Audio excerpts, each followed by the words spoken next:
in the house. Let's get it. We're tied at 90. Here comes Suggs. Long three for the win. Banks it home. Banks it home. Jalen Suggs to send Gonzaga one step closer to history. And they're one win away from an undefeated national championship. Jalen Suggs is the truth. What's going on, everybody? Welcome to First Take on a Monday. Hope you all had a fabulous weekend. Coach Seth Greenberg here with us. You know it's going to be a good day. Stephen A., Max Kellerman. I'm Molly Karen Rose. Fellas, let's get right into it. Gonzaga staying perfect thanks to that buzzer beater taking down UCLA. They are one step away, one game away, Baylor tonight, to becoming national champions in a perfect season. Stephen A., first thought when you saw that Suggs shot? Wow. I mean, first of all, major props to both UCLA and Gonzaga. That was one of the great games in college basketball history we've seen. Nip and tuck all the way throughout from start to finish. It was something spectacular to behold. But when I thought about Jalen Suggs hitting that game winner, I loved it. I thought about Jenkins hitting the shot to win the national title for Villanova. I thought about Christian Laettner hitting his shot over, against Kentucky to go to the Final Four. I thought about all of those things as well because, I mean, listen, it's one shining moment, right? It's March Madness. It's what everything's about. We could get into Timmy taking over in overtime the way that he was, balling the way that he did. We can look at UCLA and Juzang, who's the real deal. He was sensational as well. We can look at a lot of different things, but that shot really epitomized what March Madness was all about. And the first thought that really came to my mind to answer the question is, this is why you love March Madness so much. This is what you don't get watching college football. It's what you don't get watching tennis. It's what you don't get even watching NBA basketball. You might get moments, but I'm talking about with so much on the line, one and done, that kind of stuff. You just don't see it. This is what you live for when you talk about March Madness, and it just lived up to its billing as far as I'm concerned. All I could think about after that game was that is one of the greatest college games I've ever seen and one of the most dramatic and greatest endings I've ever seen and one of the greatest kind of closeout performances at the end of regulation by a player I've ever seen in Suggs. And I have to confess that my next thought was, man, I don't want to take anything away, man, if only this were in the finals instead of only, right, a Final Four game, and if only they were down a point or two and that shot was to win it, I could come out today and say definitively, that's the greatest game of all time, that's the greatest ending of all time. I can't because it wasn't. Because, even just recently, Villanova and North Carolina, right? Similar circumstances, but for the championship. When I was a kid, like Duke and UNLV, right? So this places among all of them. Even though it was a Final Four and not a championship game, Suggs' performance, I will never forget. The block, the pass, the shot. He did it all to get them to overtime, and it takes its place among the all-time greats. You tweak two things. If they were down when he hit that shot, and if this were in the finals, it would have been the greatest of all time.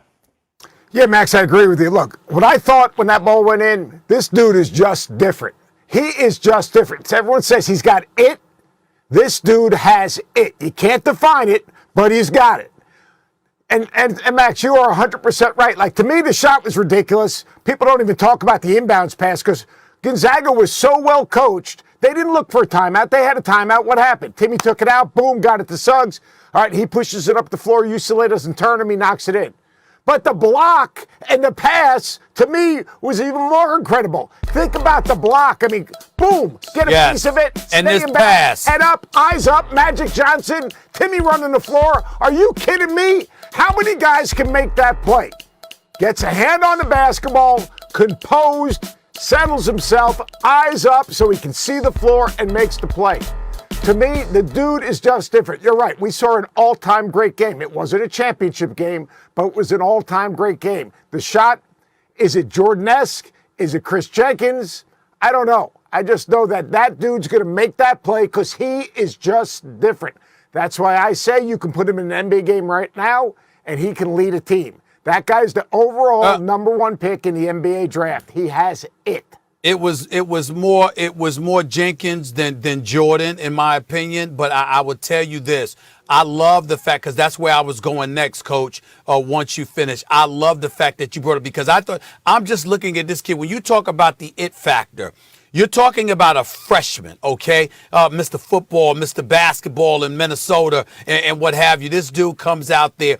That block, and then to block the shot, grab the ball, and head up, throw that bounce pass to Timmy on the move between 3 UCLA defenders. That's the kind of stuff where if you're an NBA scout and you're looking for something special and you see it, you witness it, it's like, okay, he is that dude right there. Because that's just not a play somebody that's not special can't make. You see a lot of special things that happen in college basketball, but you know it's an isolated situation where, okay, a guy usually is not going to make that play. He lucked up, more props to him, more power to him or whatever. But to block the shot, grab the rebound, and then 2 bounces before you throw a bounce pass between 3 UCLA defenders. I thought that play was just so sensational.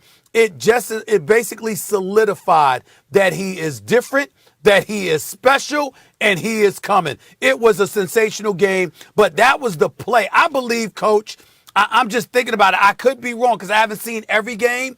I think that might be the play of the NCAA tournament.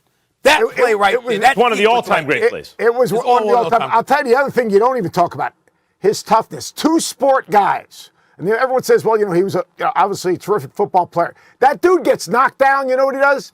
He dusts himself off, pops right back up, says, all right, next play. He got hit in his stomach. He's doubled over. He gets to play on the defensive end. Hey, he did a good job on Johnny Juzang in the second half. Remember, he didn't guard Juzang in the first half. Right. And you know what? Juzang was terrific. UCLA's game plan was terrific. They controlled the tempo, yet they were so efficient. But that dude is different. But they got a challenge coming up tonight. That is a little bit different also, because there's a guy named Davion Mitchell. He's a pretty good defender. Coach, that's where I wanted to go. Like, I think of UNLV. I think of the Running Rebels because they were, when I was in high school, people used to rock Running Rebels hats. I had a Running Rebels hat. I lived in New York. They're a college team from Vegas.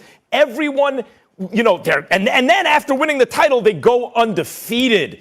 And they're going to be the defending national champions. They're going to do it again. When Duke knocks them out, it's like, whoa, and you never forget it. The thing about this, I agree, it's not just a shot. As I said, it's the block, the pass, the shot in the final 2 minutes of the game.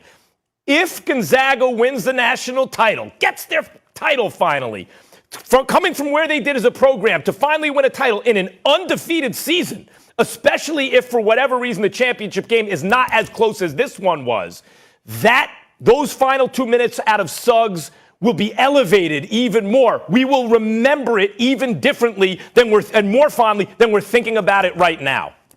I will tell you this. I remember when you thought about UNLV again, you're looking at a UNLV squad that was absolutely special. I mean, we talk about Larry Johnson and Greg Anthony. We forgot about Anderson Hunt. We forgot about Stacey Augmon. George Eccles was their center and stuff like that. You look at that. You look at this Gonzaga team, their movement without the basketball, the cuts to the basket, around the basket. They were making cuts just to get other dudes open. Their basketball IQ is off the charts. They're a special team to watch. But I want to give UCLA some props, Coach, for a second. First of all, Nick Cronin's done a hell of a job. That's number one.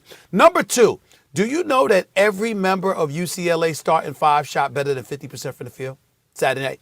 Every single member. Every one of them shot 50% or better from the field. Their entire starting 5.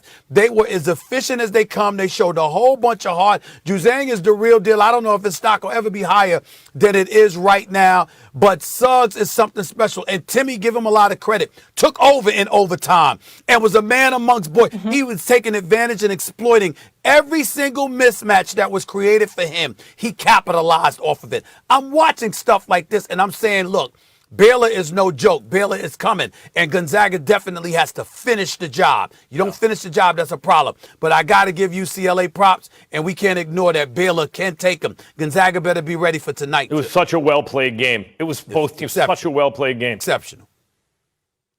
No question. I just want to repeat what Coach had said, that Suggs is the best player in this year's draft. But first, he's got to finish the job tonight. Stephen A., you just mentioned Drew Timme. Max, who do you think is the more important player tonight? Is it Suggs or Timme for the Zags? Suggs. It's Suggs. And I understand, you think Timme has a better matchup or whatever. To me, that's why it's Suggs. Because if Suggs is going up against guards, plural, who have an NBA future, and he gets it done, Gonzaga's going to win. That will ensure Gonzaga wins. And from what I just saw from Suggs, from what we've just been talking about, a combo guard who does everything you want a guy to do that deep in the tournament, who's also that athletic, who's that much of a leader, that guy is who I'm looking at. It's not, listen, I'm not saying he's Michael Jordan, okay? Please, let me be very clear about this.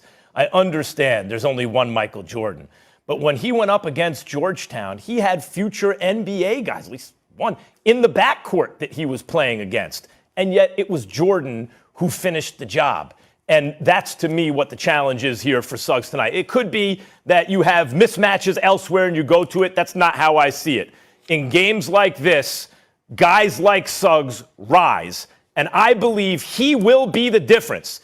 He'll win his tough matchups, and that's the reason Gonzaga will win. Well, first of all, every time you bring up Jordan and North Carolina, let's forget that a dude by the name of Fred Brown gave the ball to James Worthy thinking that was his teammate. Let's not forget that big element in the sequence there. Let's not forget that's a very big play. So, it's beautiful because Jordan ultimately became Jordan on the NBA level. And obviously that was a big time shot from 17 feet that he drilled from the left wing. We get all of that. But the flip side is that, damn, the ball was given away too. Let's not forget that. That's number one. Number two, Timme. And the reason why I say it's Drew Timme is because it's not just his level of production, Max. It's the fact that few creates mismatches. The ball movement, the movement without the ball, the way they move around the rim, cutting in and out of the basket.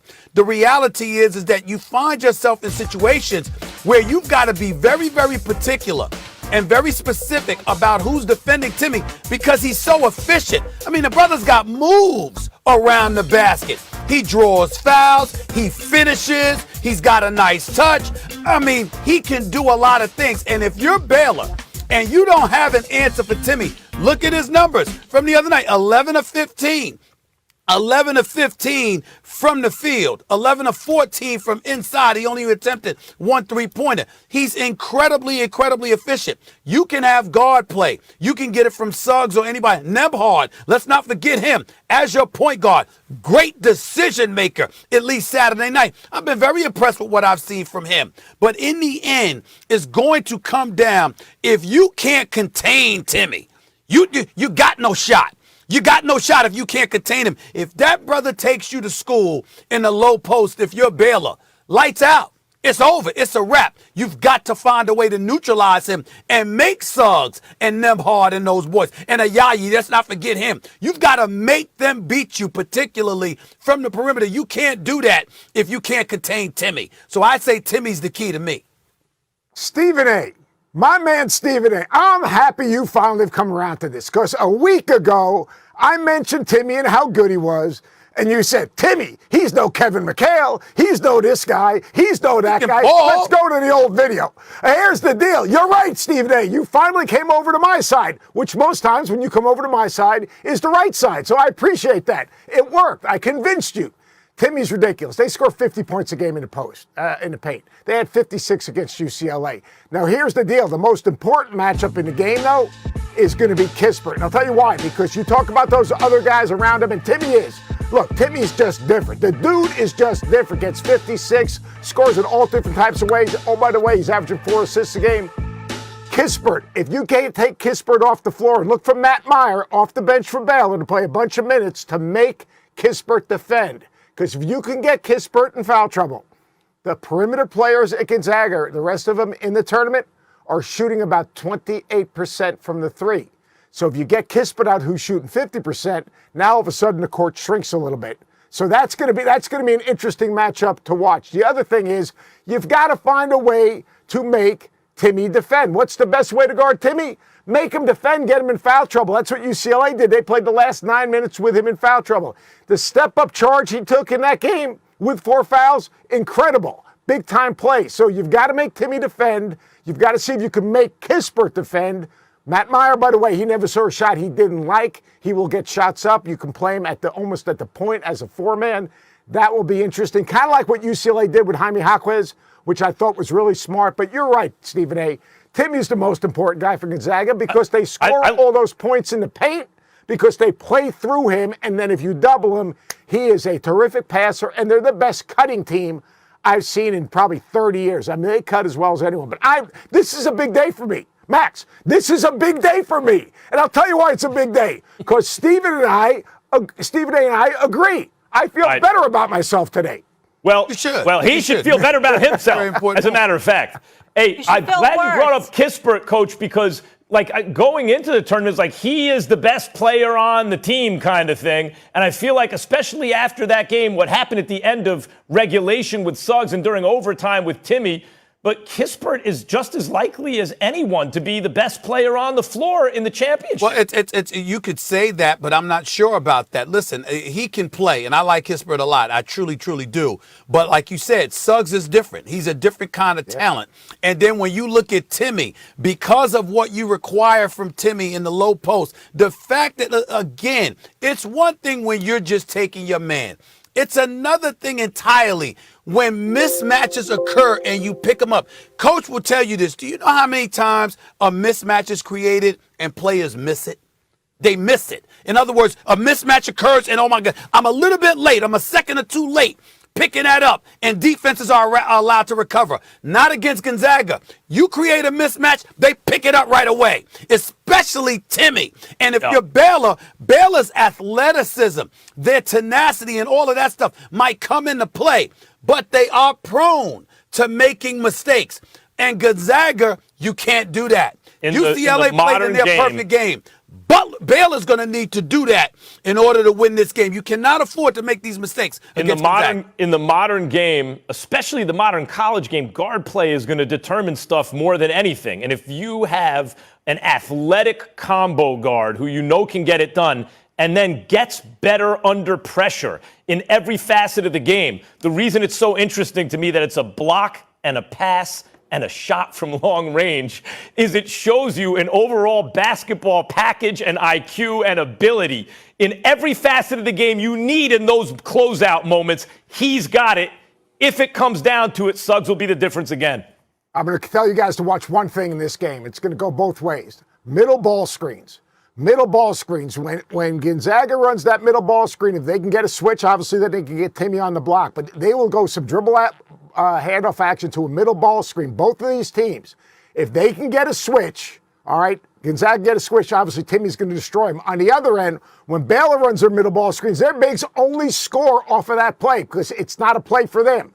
But if you take the ball out of Mitchell's hands, they rim run and they throw lobs and those guys catch it. How both teams defend when the ball's in the middle of the floor, those middle ball screens. Because I'll tell you what, if you help off the wings, they're spraying it out, Baylor, and Meyer's knocking down threes. Flagler's knocking down threes. Maceo Teague's knocking down threes. You close out hard at them, they're driving them. That middle ball screen, as you watch that game, I want in the back of your head, have little Stephen A on your shoulder, Stephen A. He'll be on your shoulder going, uh-oh, coach said middle ball screen. We got to see how they're going to guard it. Because the team that guards that middle ball screen is going to have a huge advantage. Tell little Stephen A, I helped him with that. I'll let him I'll tell little Coach. Hey, Coach, I'm just going to ask you this here now. I'll ask the fellas a little later in the show. So according to Vegas, Caesars, they have the Zags winning by 4.5. Who do you think wins? I think Gonzaga wins. I don't think they cover. I think this is going to go down to the last play. I really do. I think Baylor is so good defensively and offensively. They actually have more shot makers. Like Kispert's the best jump shooter on Gonzaga. But you're talking about, like I said, Flagler and Meyer come off the bench. They score like 27 points a game off the bench with those dudes. And then obviously Maceo Teague, he can drop 30. So this is going to be a great game. Let's sit back, pop the popcorn, and just kind of enjoy it. No question. 9:20 tip. Can't wait. We'll talk all about it tomorrow and a little later in the show as well. Coach, we will talk to you soon. Thank you so much for the time. When we come back here on First Take, fellas, we got a little NFL to discuss. Aaron Rodgers. Wait till you hear what he has to say about his future in Green Bay. What is that bad